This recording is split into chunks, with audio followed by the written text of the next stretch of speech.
Segala duka hatiku hilangkan, semua salah dosaku mohon ampunkan. Air mata lukaku hapuskan, doa hari-hari ku harap kabulkan. Maulana, Maulana ya sami'u ana birahmatika ya Rabbi la taqtarjana. Maulana, Maulana ya sami'u ana birahmatika ya Rabbi la taqtarjana.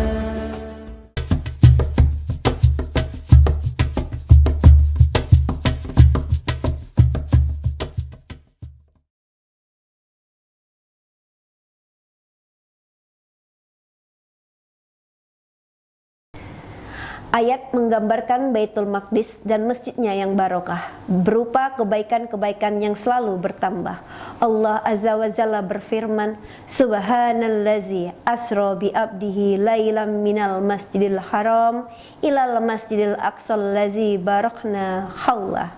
Maha suci Allah yang telah memperjalankan hambanya pada suatu malam dari Masjidil Haram ke Masjidil Aqsa yang telah kami berkahi sekelilingnya. Assalamualaikum warahmatullahi wabarakatuh. Sahabat ACR yang dirahmati Allah, puji dan syukur kita panjatkan kehadirat Allah Subhanahu wa taala karena berkahnya kita masih diberikan kenikmatan iman dan takwa. Selawat dan salam kita sampaikan kepada Nabi kita, Nabi Muhammad sallallahu alaihi wasallam. Pada kesempatan ini saya akan menyampaikan kultum yang berjudul Kedudukan Baitul Maqdis. Masjidil Aqsa adalah masjid kedua dibangun di muka bumi. Disebutkan dalam Sahihaini bahwa Abu Dzar radhiyallahu anhu bertanya kepada Rasulullah sallallahu alaihi wasallam, "Wahai Rasulullah, masjid apakah yang pertama kali diletakkan di bumi?" Nabi menjawab, "Al-Masjidil Haram." Aku bertanya lagi, "Kemudian apa?" Nabi menjawab, "Al-Masjidil Aqsa." Aku bertanya, berapa jarak antara keduanya? Nabi menjawab 40 tahun. Kemudian dimanapun kalian mendapati waktu sholat, maka sholatlah, sesungguhnya ada keutamaan di dalamnya. Baitul Maqdis tidak akan dimasuki oleh Dajjal. Diriwayatkan Junadah bin Abi Umayyah, dia berkata, kami mendatangi seseorang Ansor, sahabat Nabi Shallallahu Alaihi Wasallam. Kami menemuinya dan bertanya, ceritakan kepada kami apa yang engkau dengar dari Rasulullah Shallallahu Alaihi Wasallam. Kemudian dia menyebutkan hadis tersebut. Di dalamnya ada kalimat tandanya dia akan tinggal di bumi selama 40 hari. Ia akan menguasai segala penjuru dan ia tidak akan mendatangi 4 masjid, yaitu Ka'bah, Masjid Nabi, Masjid Al-Aqsa, dan At-Tur. Hadis riwayat Ahmad dan Rijal Sikat. Abu Dzar radhiyallahu anhu berkata, ketika bersama Rasulullah Shallallahu Alaihi Wasallam, kami bertanya, ya Rasulullah, manakah yang lebih afdol, Masjid Rasul Nabawi atau Baitul Maqdis? Rasulullah Shallallahu Alaihi Wasallam menjawab, salat di masjidku itu lebih afdol daripada salat 4 salat di Baitul Maqdis. Dan hampir saja ada seseorang yang memiliki tanah sepanjang tali kudanya. Dia melihat Baitul Maqdis dari tempat itu adalah lebih baik daripada dunia semuanya. Atau ia berkata lebih baik dari dunia seisinya. Hadis riwayat Hakim dan disahihkan oleh Az-Dahabi. Dalam Musnad Ahmad, Abu Daud dan Ibnu Majah, Rasulullah SAW berkata, tidak diperbolehkan mengadakan perjalanan dalam rangka beribadah kepada Allah Azza wa Jalla kecuali pada 3 masjid, Masjidku Nabawi, Masjidil Haram, dan Masjidil Aqsa. Nabi juga memberikan kabar gembira dengan kemenangan Baitul Maqdis.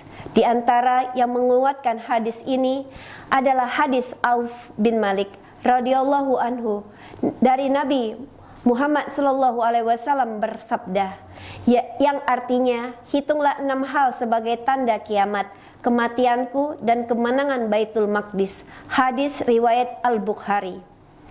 Al-Quds adalah ibu kota khilafah Islamiyah di akhir zaman. Rasulullah Shallallahu Alaihi Wasallam pernah meletakkan tangan ke atas kepala Abdullah bin Hawalah dan berkata, "Wahai Ibnu Hawalah, apabila engkau melihat khilafah telah turun di bumi yang suci, maka telah dekat kegoncangan, kekacauan dan sesuatu yang besar. Ketika itu kiamat lebih dekat kepada manusia daripada tanganku di atas kepalamu." Hadis riwayat Daud dan Ahmad. Sesungguhnya masalah Al-Quds adalah permasalahan kaum muslimin sesuai nas kitabullah dan sunnah rasulnya. Setiap muslim mempunyai hak terhadap bumi berkah tersebut, datang ke sana dan wajib menolongnya dan dalam setiap bentuknya. Al-Aqsa ini akan harus selalu dijaga walaupun bencana menimpa kaum muslimin sebagai bentuk penjagaan mereka terhadap Islam dan bukti kesungguhan iman mereka. Nabi Shallallahu Alaihi Wasallam bersabda, "Akan senantiasa ada sekelompok dari umatku, kelompok yang selalu menolong kebenaran atas musuh mereka. Orang-orang yang menyelisihi mereka tidak akan membuat mereka goyah, kecuali orang yang tertimpa al-lawa, cobaan.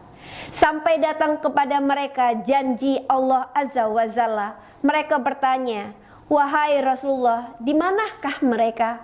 Beliau menjawab, 'Baitul Maqdis dan di sisi Baitul Maqdis.' Hadis riwayat Ahmad.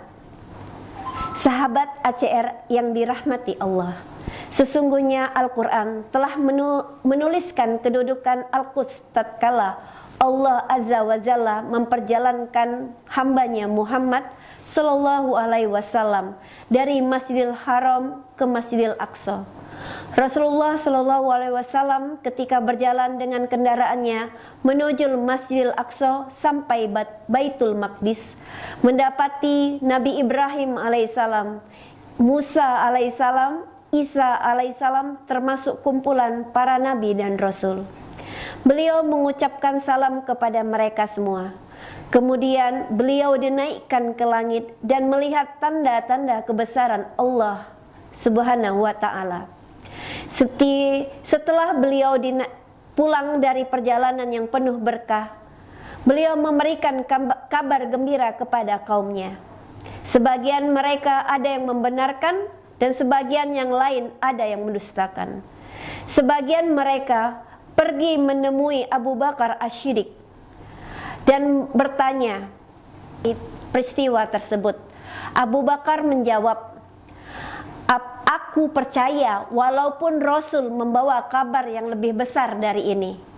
Apabila Rasul memberi gambaran kepada mereka, Abu Bakar Asy-Siddiq mengatakan, "Engkau benar.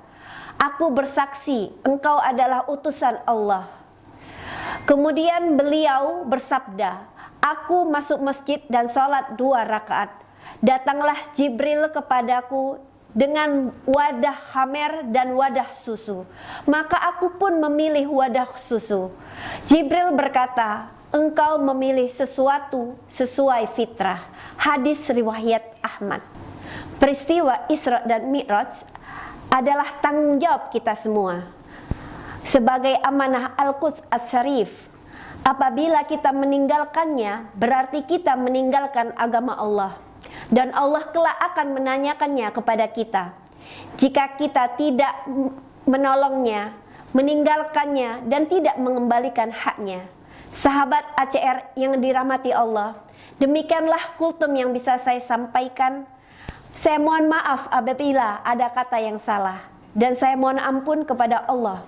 Wabillahi taufik wal hidayah. Wassalamualaikum warahmatullahi wabarakatuh.